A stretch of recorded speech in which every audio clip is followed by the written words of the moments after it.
Good morning, everyone. We are going to continue lesson 10 of your book, The Communism in Russia.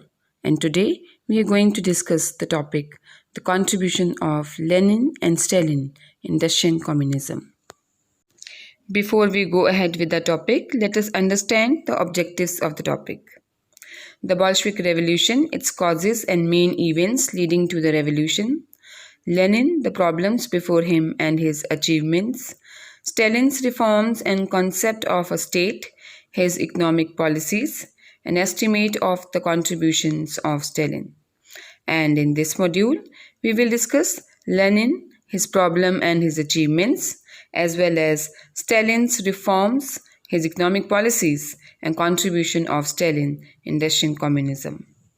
Let us discuss the new terms of the topic. CPSU, the Communist Party of Soviet Union. It was the founding ruling political party of Soviet Union after Russian Revolution.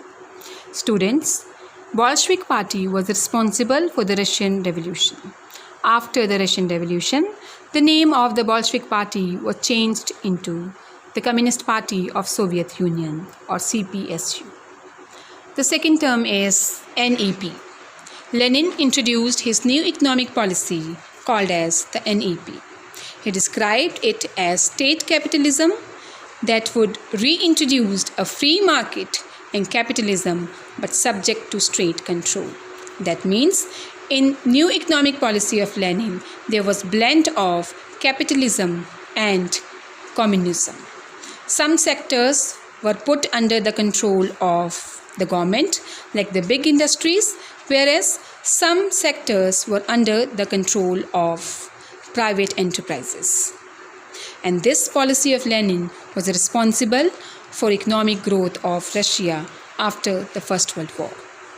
The next term is mixed economy. Mixed economy is a system combining private and state enterprise. And mixed economy was the basic reason that why NEP, or New Economic Policy, was successful. In the new economic policy of Lenin, he adopted the mixed economy. That means both private and public sector were working. The benefit of having mixed economy is that in case of economic crisis, when one sector fails, the other sector help the failing sector to come up. And this is the reason that in modern days, most of the countries have adopted the mixed economy.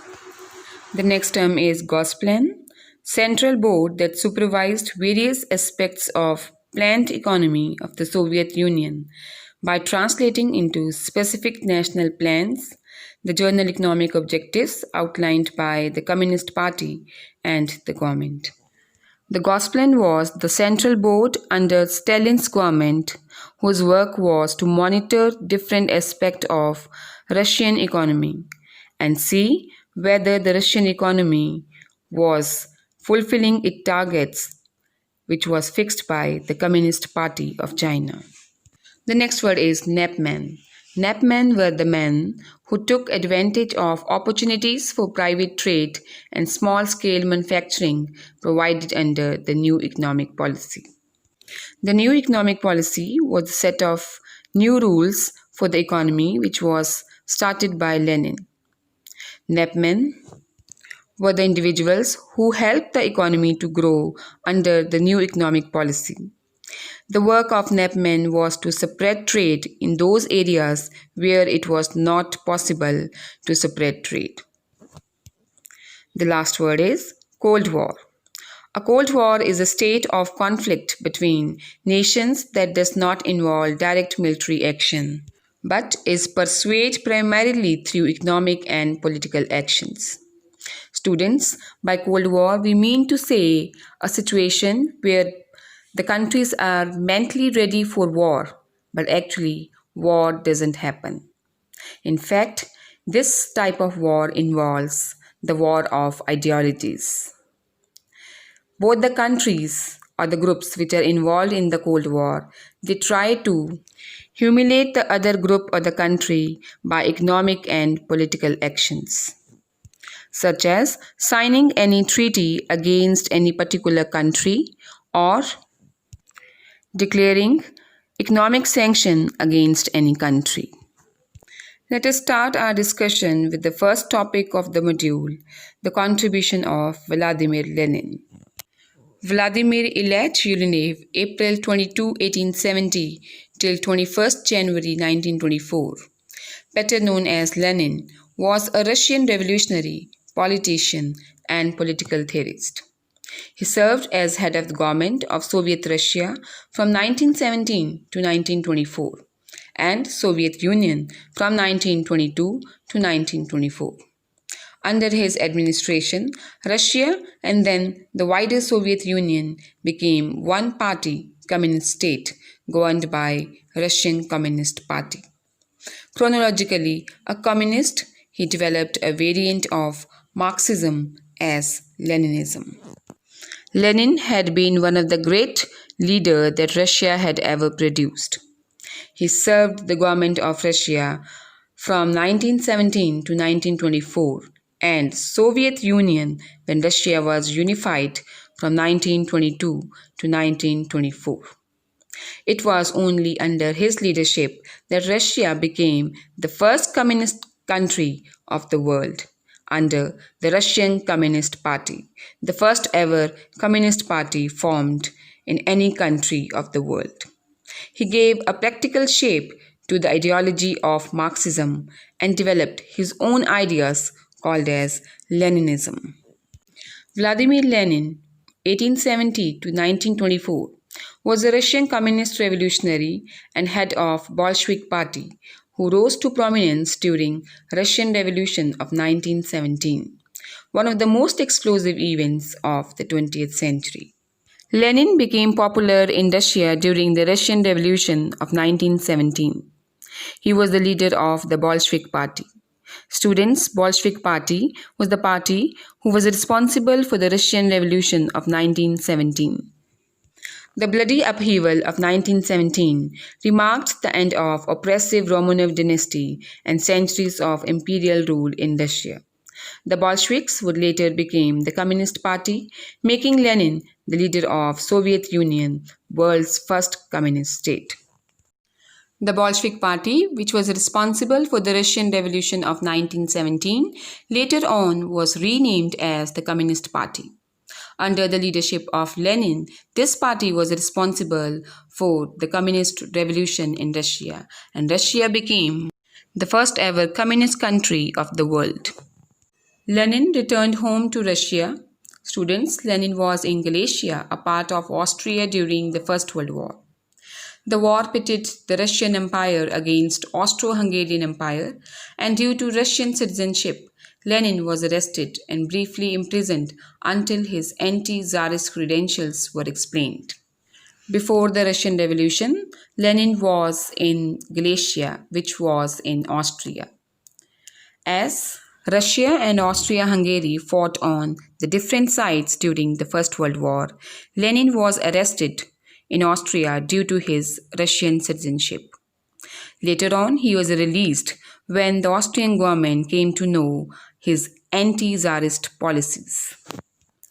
In April 1917, the Russian Revolution had already begun. Strikes over food shortage in March had forced the abdication of inept Tsar Nicholas, leaving centuries of imperial rule. The year 1917 saw the Russian Revolution. Strikes over food shortages started in Russia. They were large scale of unemployment, and it forced the corrupt and the barbarous rule of Nicholas II to come to an end. The Tsar Nicholas II left his throne, and it led to the end of the imperial rule of Romanov dynasty in Russia. Russia came under command of provisional government, which opposed violent social reforms and continued Russian involvement in World War I.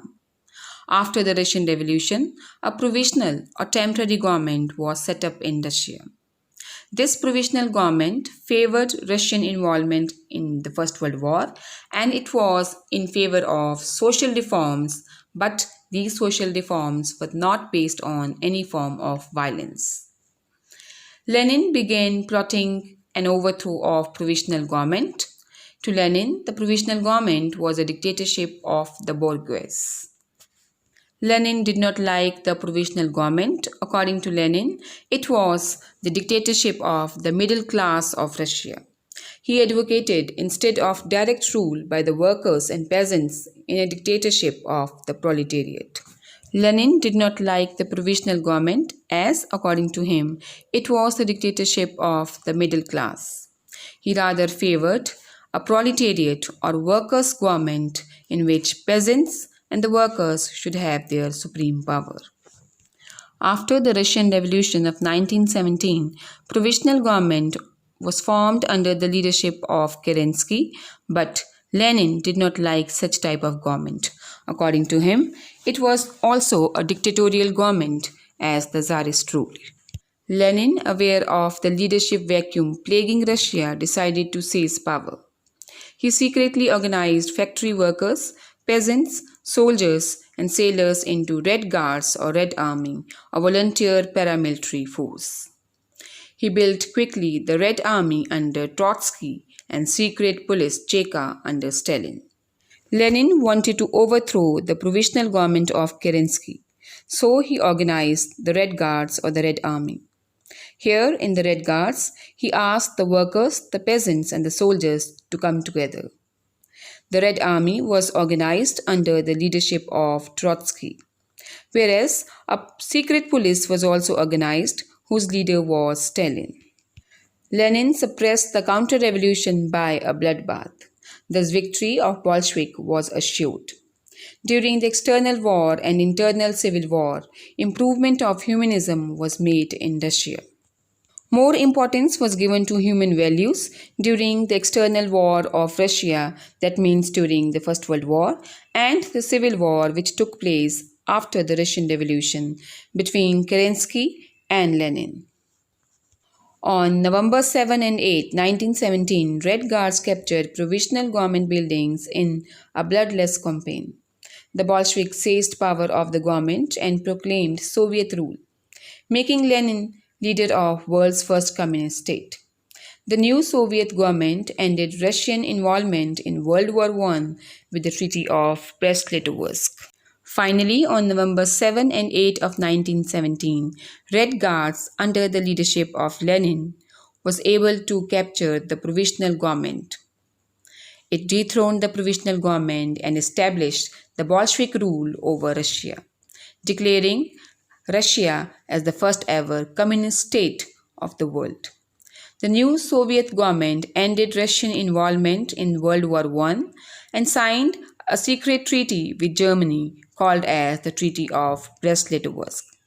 Student, the Treaty of Brest-Litovsk made sure that Germany would not attack on Russia when Russia decided that it would withdraw itself from the First World War.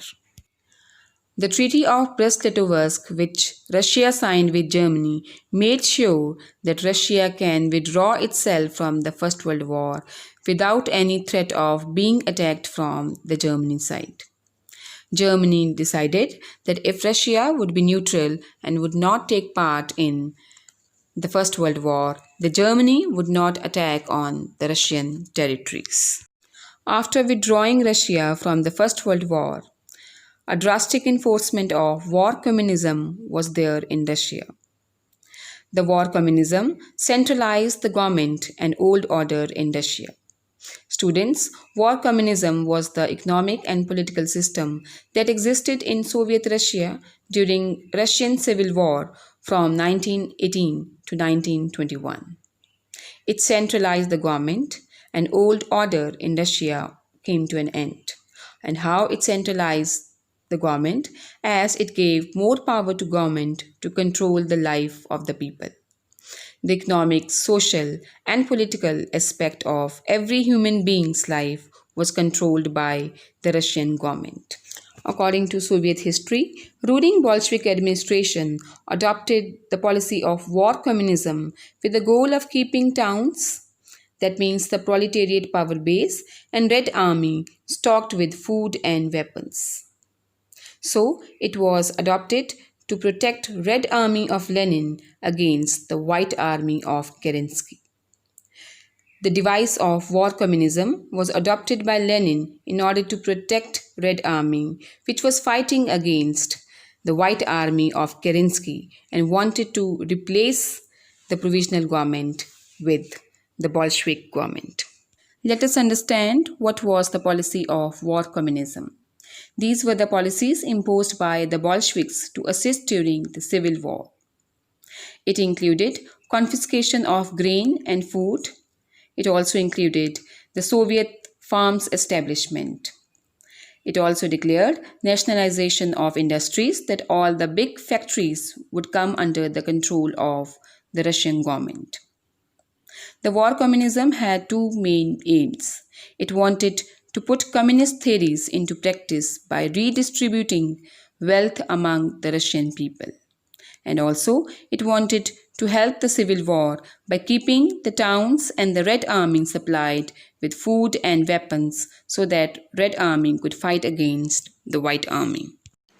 A general election was held in 1917 to form a constituent assembly in which the Bolsheviks got 12 million votes out of 42 million votes cast. First time elections were held in Russia in order to elect the constituent assembly. Constituent assembly was a group of members whose work was to form the future constitution for Russia.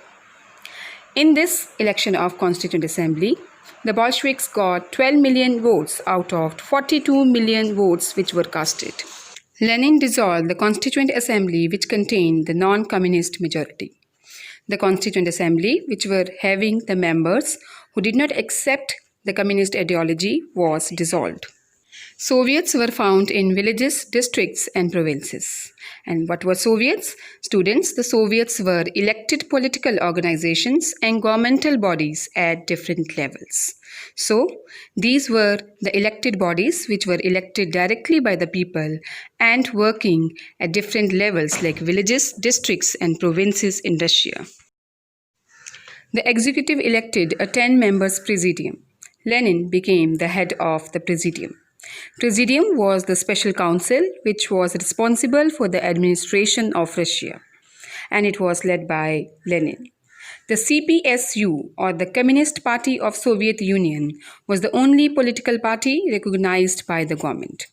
All other parties were declared illegal by the Russian government, and the only party which existed in Russia was the Communist Party of Soviet Union. The war communism was very drastic and created restlessness in the country. The war communism, which we had already discussed, that it was a strategy adopted by the Russian government during the Russian Civil War, finally was ended. Protests and armed insurrection broke out here and there. Lenin declared that the need of war communism was now over.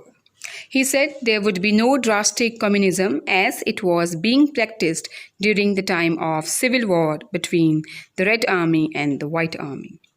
There would be as much communism as it was necessary. That means the strict policy of war communism came to an end, and in place of that, Lenin adopted a liberal policy for the development of Russia. Now let us discuss what was Lenin's political program. Social, legal and economic reforms 1917 to 1918. The Bolshevik government will safeguard the transfer without compensation of all land to landlord, imperial to the peasants' committees. It will defend soldiers' rights, introducing a complete democratization of the army. And the third was the government will establish workers' control over industries. So Lenin tried to protect the interest of the workers by giving right to workers to control the economy.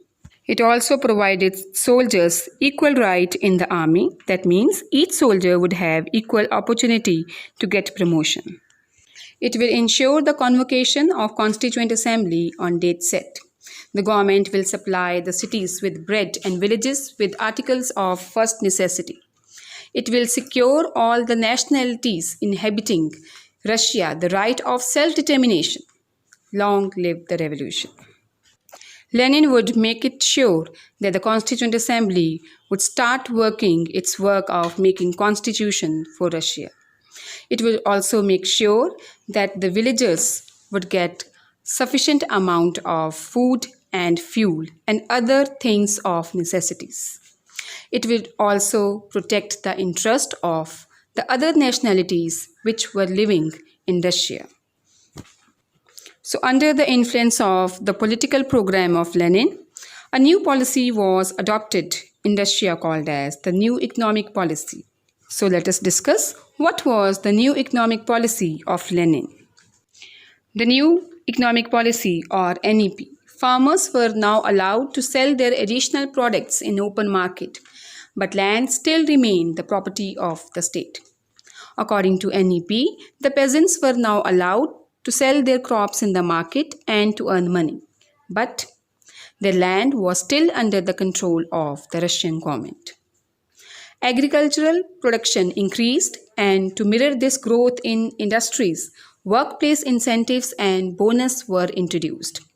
An effort was made by Lenin to encourage both agriculture and industry.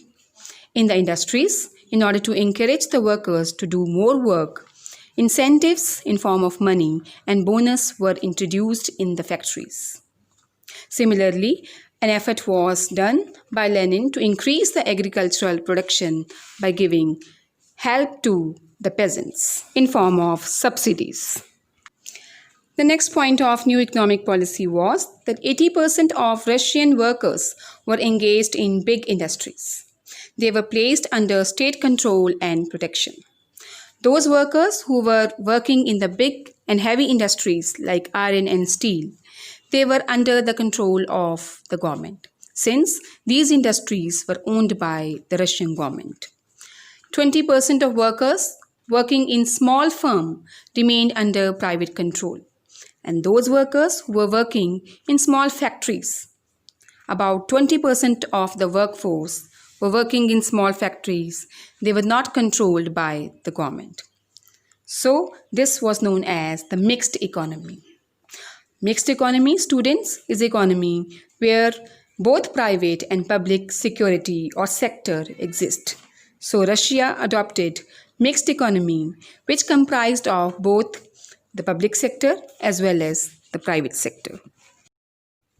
A state bank, which was established in 1921, lent money to emerging developers and merchants, and in the same year, Lenin established the State Planning Commission to direct the financial activities of the country. In order to encourage industrialization and big industries, a state bank was established by Lenin in 1921. The work of this bank was to provide money to the investors so that the merchants could get encouragement. In the same year, State Planning Commission was also established in order to see the financial activities of the country so that it could be monitored that at what level the country was growing. Heavy industries were still under government's control, but foreign trade and investment were encouraged.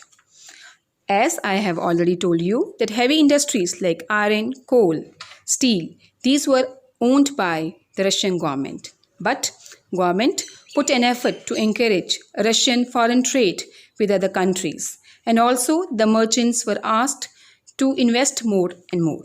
And for that, the investors were provided with cheap credit facility by the leading banks. The NEP, or the New Economic Policy, was a great success. It allowed the peasants to sell their surplus production.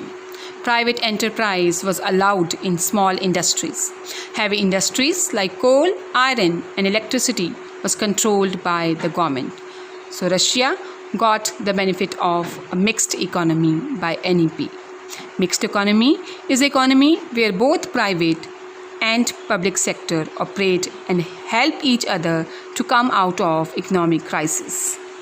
The other reason for success of NEP, or New Economic Policy, was a trading class called NEPmen. A new class of business people called NEPmen owed their success to NEP. NEPmen were the business people in the early Soviet Union who took advantage of opportunities for private trade and small-scale manufacturing provided under the New Economic Policy from 1921 to 1928. as we have discussed already, that private sector was allowed to operate in the small scale industries. So Napmen were the people who took the advantage of this and started their small scale industries. The Napmen controlled the different forms of production and owned farms, factories and industries. Let us discuss more about the contribution of Napmen in new economic policy of Lenin. The Napmen's role in the new economic policy was to help to spread trade to the parts of the country the government could not reach. Where it was not practically possible for the government to set up business, the Napmen used to go there and start doing trade there in order to increase their profits. In fact, in 1922, the Napmen accounted for almost 75% of Soviet Union's retail trade.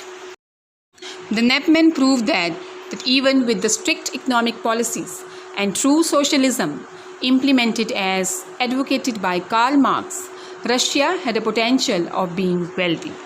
Students, we know that Karl Marx was the propounder of the theory of communism.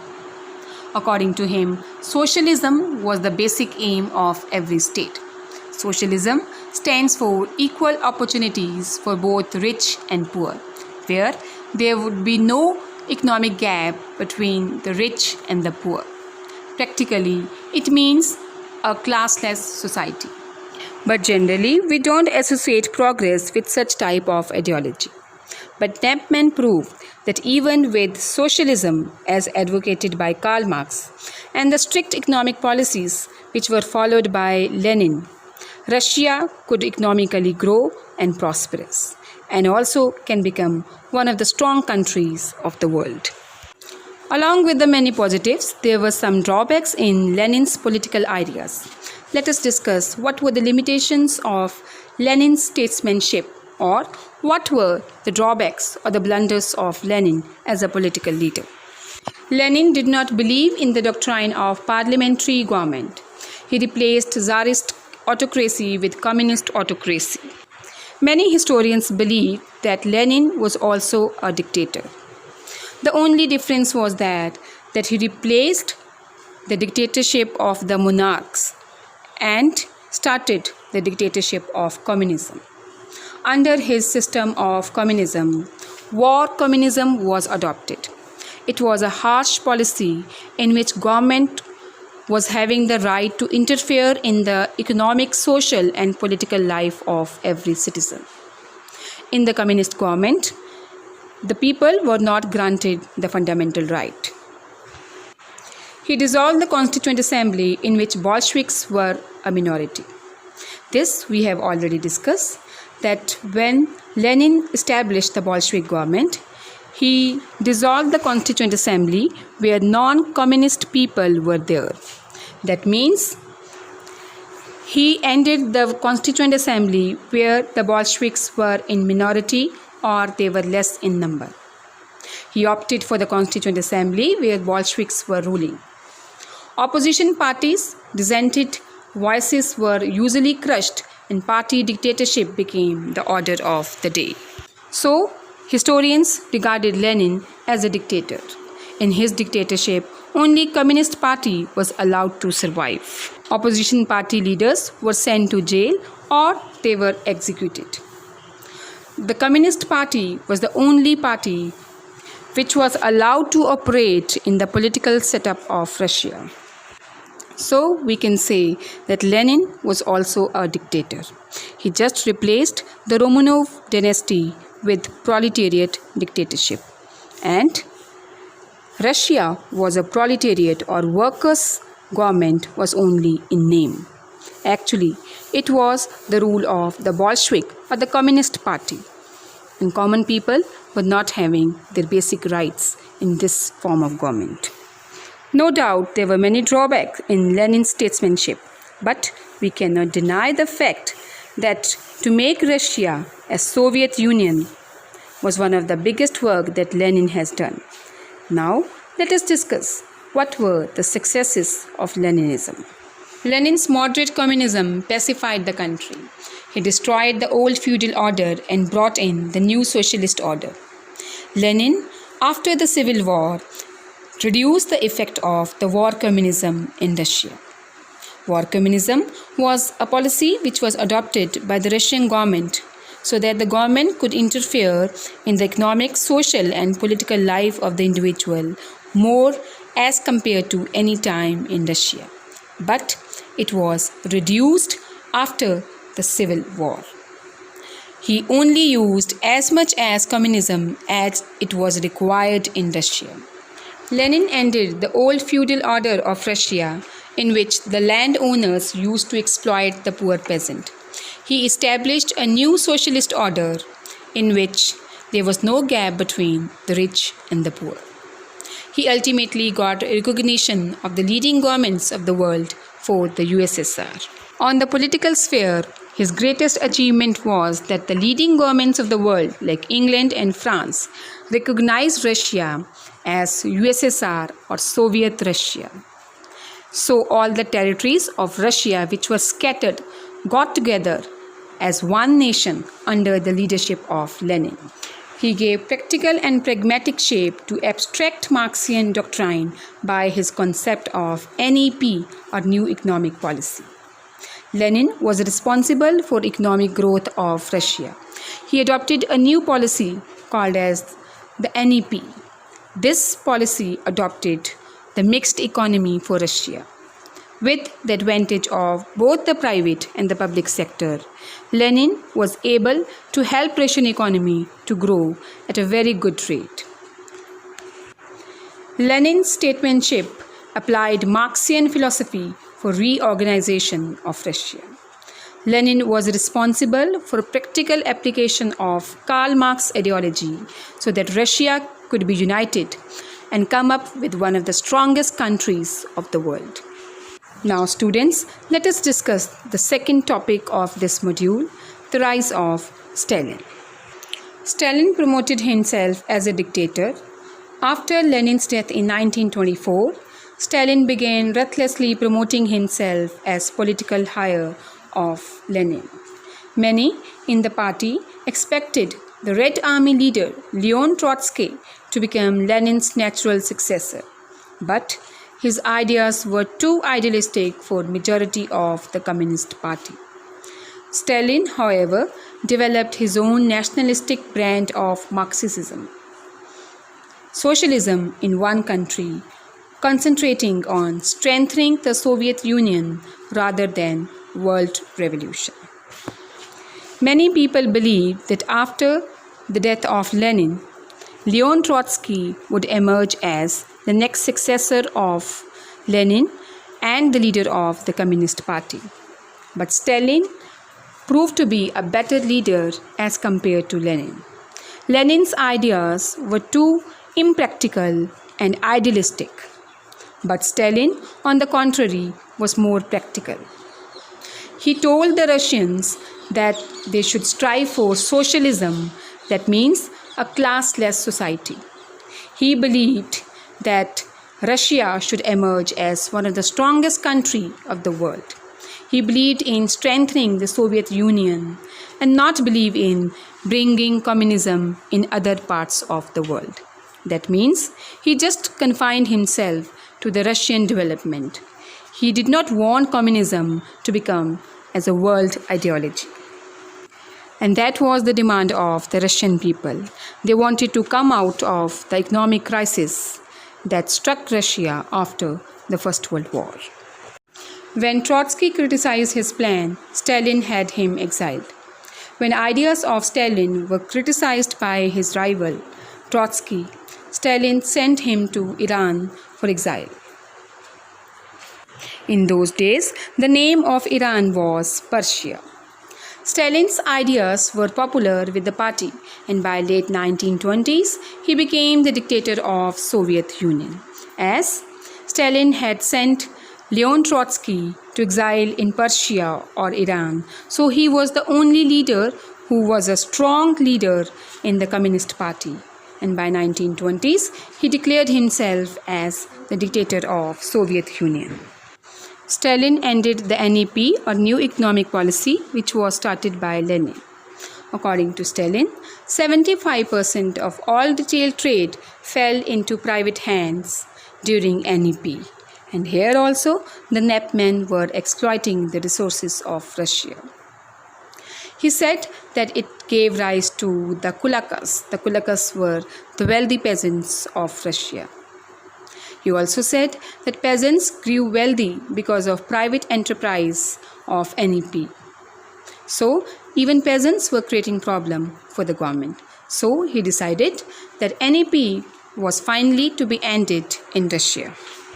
After having a grip on the handles of power and party, Stalin proceeded with his plan, which is called as Stalinism. Like Lenin, Stalin also adopted his own ideology in Russia, which was called as Stalinism. Stalin's objective was to augment supply of capital and convert the peasants from land-owning class to wage-earning class. Where Lenin redistributed the land between the peasants, Stalin believed that the position of the peasant should not be of land-owning class. Rather, they should be made a working class, a wage-earning class who should be paid for their daily work. He also believed that the supply of money should be increased in the economy, and for that he wanted to make peasants as working class along with the laborers. According to Stalin, if land was collectivized and peasants worked there as wage earners, then the product of the land could be sold out and capital supply would increase. Stalin had adopted a new method to increase the agricultural production in Russia, which was called as collectivization.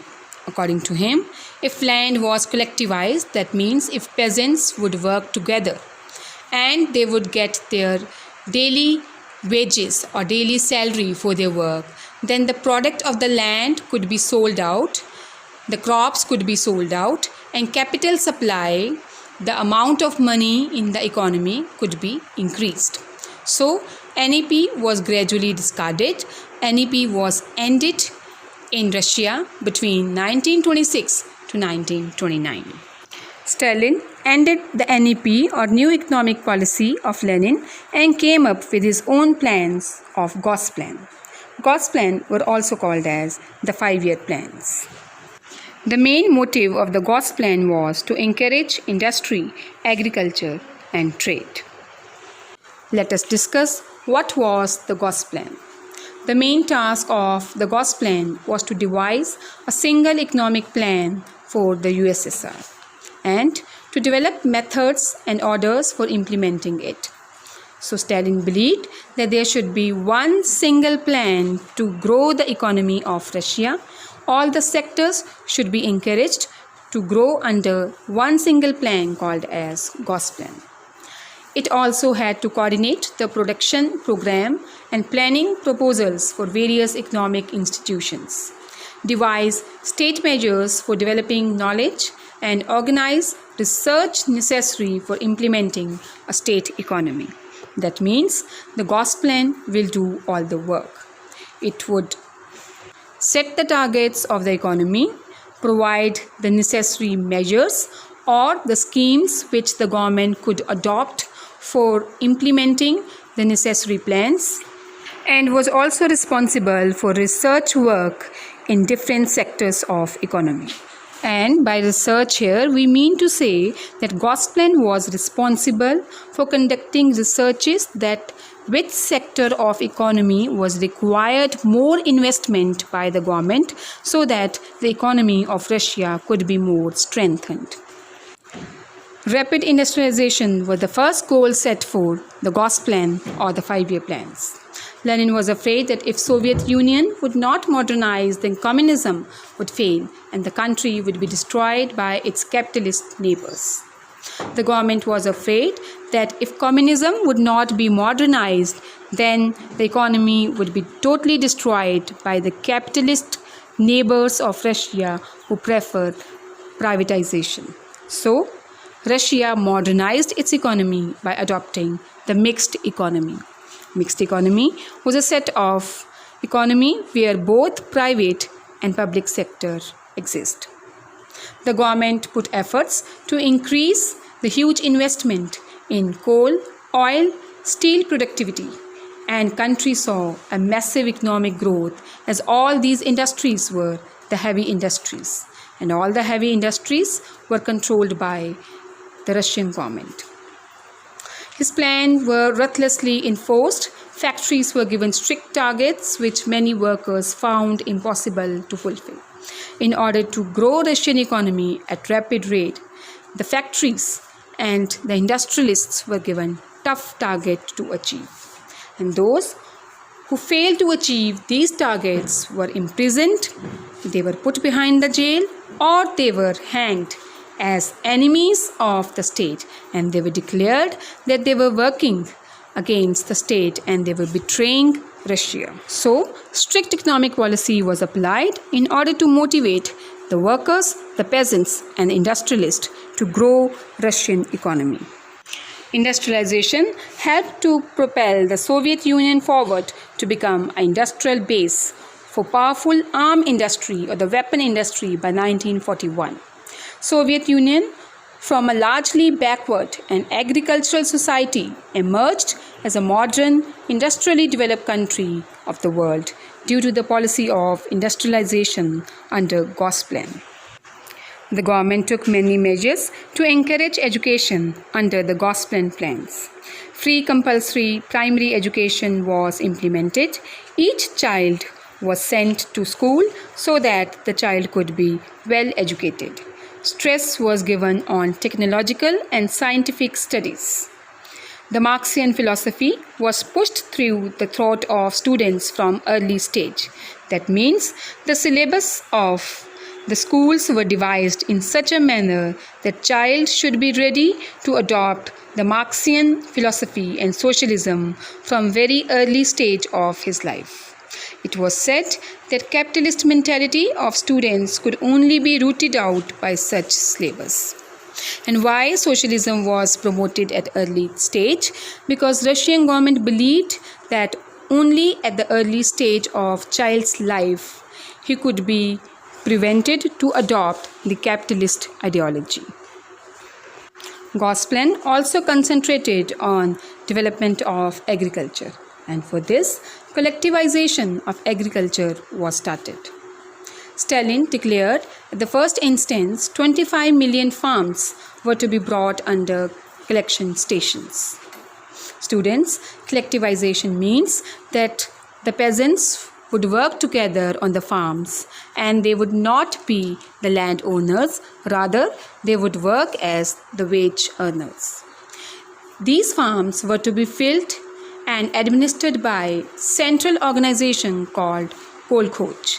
That means all the farms that would come under the collectivization would be ultimately controlled by a single organization called kolkhoz. Scientific farming, tractor farming, modern manuring and modern seeding were compulsory in collective farm or kolkhoz. The peasants were asked to adopt the modern methods for doing agriculture. From scientific farming, tractor farming and using the modern methods of manuring and seeds were made compulsory to be used by every farmer so that agriculture could be developed. As supply of farm labor became excessive due to use of machines, these men were to be sent to factories as workers. As Russian government asked the farmers to adopt new technology, so there was excess of farmers who were working on the farms. So these excessive farmers or more farmers were sent to factories where they could be used as the workers. Now one question that comes to our mind, that why Stalin had adopted the policy of collectivization. Collectivization was in line with peace, land and bread for all. That means all farmers would work on the farm and would get the earning as the work they have done. It supported rapid industrialization. It provided food for the workers, free up manpower for industrial work, because collectivization asked for the use of modern methods. So many farmers were eventually not having any work to do. So they were used in the factories.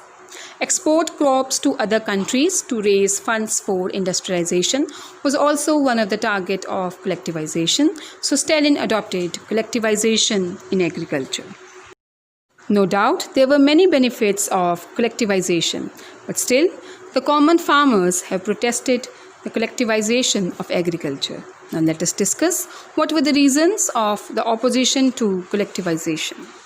Opposition to collectivization was naturally sentimental among the peasants, especially the peasants like kulakas or the wealthy peasants. These were the peasants who used to be the landowners under the feudal system of Russia. But when Stalin started collectivization, it means that these peasants also were decreased to the position of only wage earners. So they protested the system of collectivization. The secret police was directed on the kulakas. It was order given by the Russian government to secret police to suppress the revolts of the kulakas or the wealthy peasants. The kulakas retaliated by killing livestock, breaking their farm implements, burning harvest in the field. So kulakas did every measure what they could do so that collectivization could not be implemented. But nothing could prevent collectivization, and collectivization was implemented by the Russian government. Thus, by 1937, by implementing the collectivization in agriculture, 990 of agriculture farms came under Kolkhoz system. Though the kulakas or the wealthy peasants protested collectivization of agriculture, still it was implemented by Stalin's government. Under the system of collectivization, large number of farms were controlled by a single central organization called as the Kolkhoz. So Kolkhoz was the name of the central organization which used to monitor all the land which was covered under the system of collectivization. That means Kolkhoz was the authority which used to enjoy the ownership of land instead of being peasants as the owners of land. Now let us discuss the estimate of the contribution of Stalin and how Stalin was responsible for Russia being emerged as the Soviet Union and one of the strongest countries of the world. After the death of Lenin, Stalin controlled the CPSU, or the Communist Party of Soviet Union. He centralized and consolidated administration. That means all the powers were to be enjoyed only by one single party called as the Communist Party of Soviet Union. He expelled his rivals Trotsky and his fanatical supporters. All those persons who used to oppose the views of Stalin were sent into jail. His rival Leon Trotsky was sent to exile to Persia, which is modern-day Iran. He persuaded the Supreme Soviet to stand behind him to make his doctrine of national communism a success. That means he asked the local people, the Russian people, to support him so that national communism could be made a success in Russia. He brought Russian industrialization under state planning and did not allow it to go freely in a scattered form. He wanted industrialization of Russia, but he did not put all industries under private hand. Rather, he put all the big and heavy industries under the control of the government, so that the socialist idea of welfare of all the state and creation of stateless society could not be violated, and at the same time industrialization could be helpful for growing economy of Russia. All heavy industries were state-owned and were forced to produce according to target fixed by the government. All the big industries like iron, coal and steels were under the control of the Russian government, and they were given fixed target that they have to achieve. The whole economy was geared up to reach the target. Each sector of the economy was given specific target by the Russian government, and each have to work honestly to strive for those targets.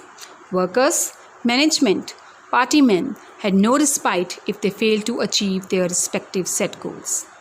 If any organization, worker, be it the management or the party leaders of Communist Party, failed to achieve their goals, the government would not spare them. It was told by Stalin as a national ideology of Russia. Thus, by 1939, due to Stalin's 5-year plans, Russia produced adequate iron, steel, oil, and coal, as all the industrialists were under the pressure of fulfilling their respective goals. The negative aspect of Stalin's policy was his purges. Stalin's main blot in his policy was the purges. Purges was the execution of the non-communist. That means any person who did not adhere to ideology of communism was executed by Stalin. It is unfortunate that he could not trust his colleagues and executed most of them. All those people who did not abide by the communist ideology was executed by Stalin. So Stalin proved to be a ruthless dictator for those who did not accept the communist ideologies. He became an angry, suspicious, lonely man and lost his earlier cool and temperament. In the beginning of his career, Stalin was a man of cool and he always followed logical reasons to implement any policy. But in the later phase of his career as a statesman, he lost this logical reasoning and executed all those persons who were against the communist ideology. Let us discuss more about the purges. The political purge was primarily an effort by Stalin to eliminate challenge from past and potential opposition groups. That means those who did not accept the communist ideology, including the left and the right wings led by Leon Trotsky, Nikolae Bukharin, and all these persons who did not accept his ideology were either executed or sent to exile, as Stalin sent Leon Trotsky, his main rival, to exile in Persia. Now let us discuss the influential foreign policy of Stalin, which was responsible for creation of strong Soviet Union. Along with the domestic policy, Stalin's foreign policy was also very versatile and interesting. That means he changed his foreign policy from time to time. From 1929 to 33, he criticized the Versailles Treaty, which deprived Russia of some of her pre-war possessions without Russia's consent. In the Treaty of Versailles, Russia was not invited, and some of the territories of Russia which Germany has conquered during the First World War were not handed over back to Russia. So Stalin criticized the Treaty of Versailles.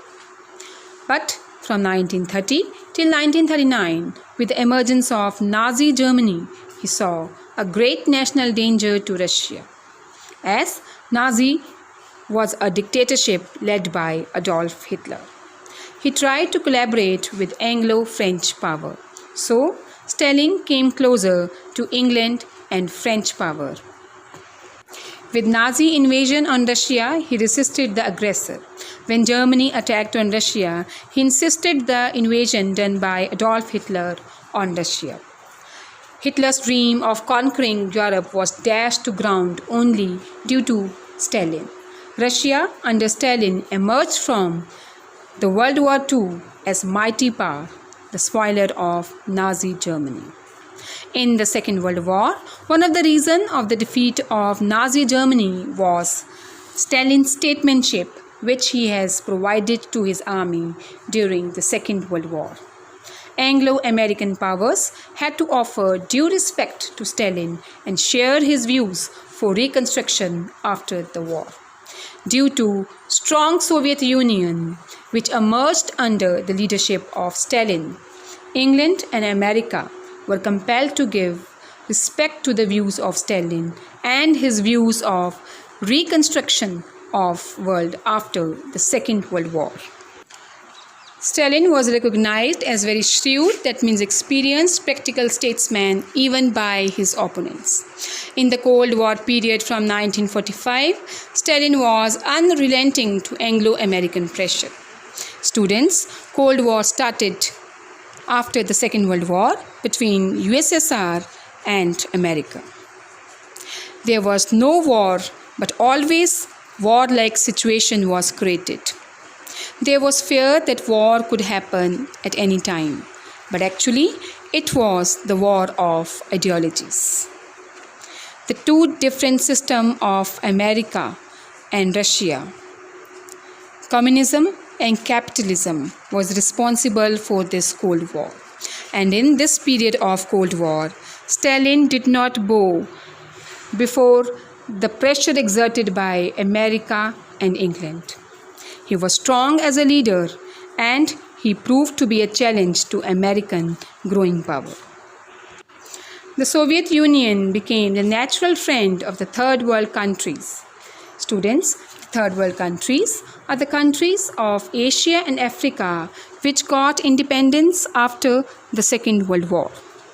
These countries were helped by Russian government to do their work of economic reconstruction, as from that time only Russia had been the traditional friend of India also. Thus, Stalin raised Russia to the status of superpower which the USA dared not defy. So, it was only under the able leadership of Stalin that USSR emerged as the strongest country of the world along with USA. It created a system of check and balance as it checked the growing popularity of capitalism. And the growth of communism in Russia was only due to the able leadership provided to Russia by Stalin. Now let us compare the two greatest leaders of Russia, Lenin and Stalin. On the left hand side on your screen, you can see the life history of Lenin, and on the right hand side, we have depicted the life history of Stalin. Lenin was born into well-off family, whereas Stalin was born into poor circumstances. Lenin only led the USSR for few years, but Stalin led USSR for nearly 25 years. Lenin was the first leader of the USSR and Stalin was his successor, so he was the second leader of USSR.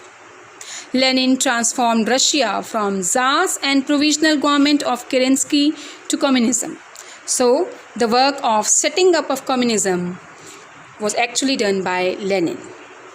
Whereas Stalin transformed Russia's economy from weak to industrial and military superpower by applying the Gauss plan or 5-year plans. These are the subtopics we have covered in this module. We have started our topic with the rise of Lenin to power, that how Lenin crushed the provisional government of Kerensky and established the Bolshevik government. Then we have discussed the social and legal reforms of Lenin, that how peasants were given the right to sell their surplus land.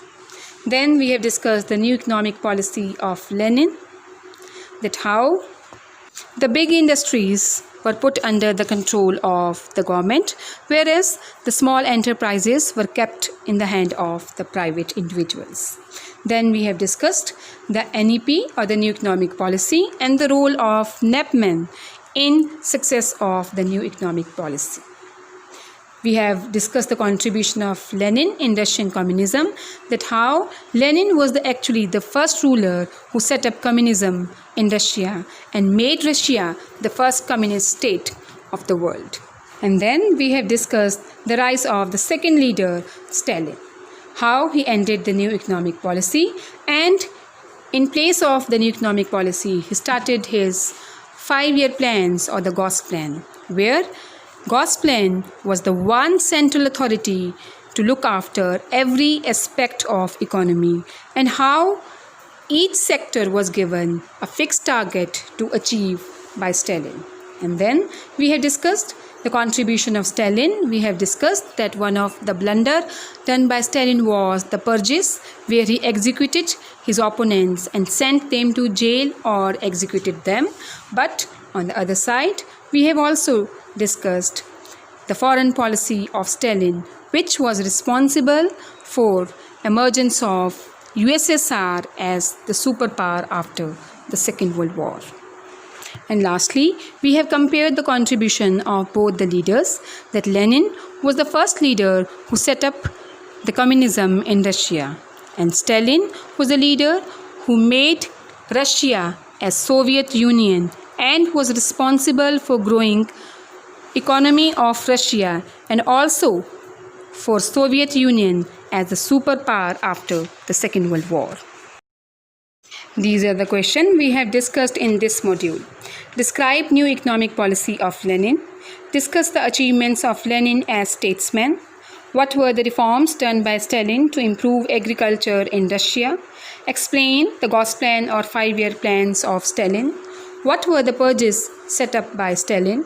And how did influential foreign policy of Stalin make Russia a world power after the Second World War? On your screen, you can see 2 YouTube links. If you want to get extra knowledge on these 2 topics, you can click on these 2 links.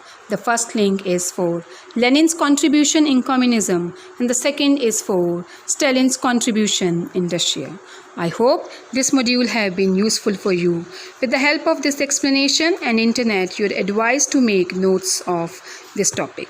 We'll meet you in next session. Till then, have a nice day.